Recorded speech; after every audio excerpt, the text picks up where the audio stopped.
how I think my presentation just went. I seemed well. Hopefully everyone enjoyed it because I had a great time. Well, very nerve-wracking. I'm not much of a public speaker. I think it went okay. I just managed to switch off the presentation, but that is a different thing altogether. It's a little daunting to get up in front of people who are gonna maybe grill you or ask you some follow-up questions, but it wasn't quite as scary as I would imagine the Shark Tank experience to be, so it wasn't so bad.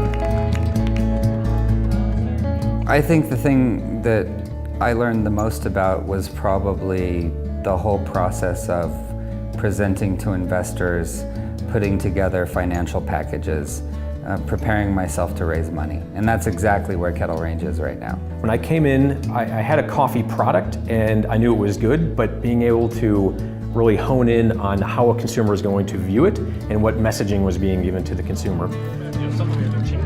As an entrepreneurial group, a lot of times we're in our own little silo of a world that is sometimes hard to talk with people, and having someone like Brad and Tara to really say, hey, here's what I'm thinking, or this is my assumptions, are these valid? It's often that I try to not think that big, and so just understanding that it's okay to think big and okay to reach for the stars the way that I really want to. Brad in particular has been an amazing resource for really understanding the things, the nuts and bolts you have to have in place as you scale and grow a company.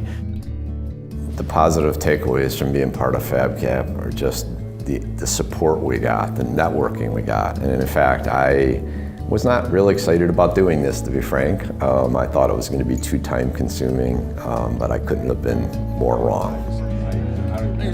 So now that I've graduated, one of the greatest things I've taken away or learned is the fact that sometimes you have to step out of the trenches and really plan your business. I think in retrospect, I'll look back and say, oh, I learned that, or I had that aha moment during the FAB program. One major problem I think FAB initially helped me with was just knowing that it wasn't more of a technical problem, it's more of me seeing even businesses at high levels go through the same things as lower level businesses.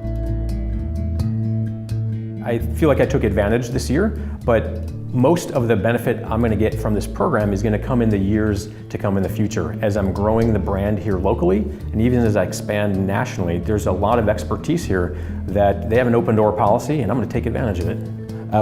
Doug and myself joked that we were almost like, it was like going to therapy when we started doing the work for FaBcap. But there's no doubt in my mind that if I knew somebody that was in the food business getting started, I'd definitely point in this direction. You never know unless you try, and that nothing ventured, nothing gained.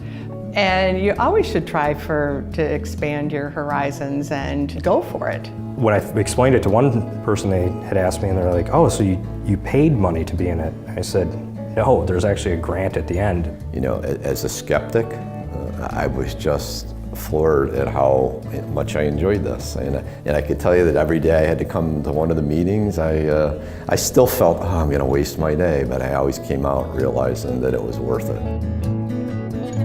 Like I said, I'm just overwhelmed with thankfulness and gratitude. I started this out of my parents' kitchen. I was desperate for a change, and I found my love of food, and it really helped me figure out what I want to do with my life next. So I just want to say thank you, FAB. I'm very appreciative of what you've done to help my business and my life.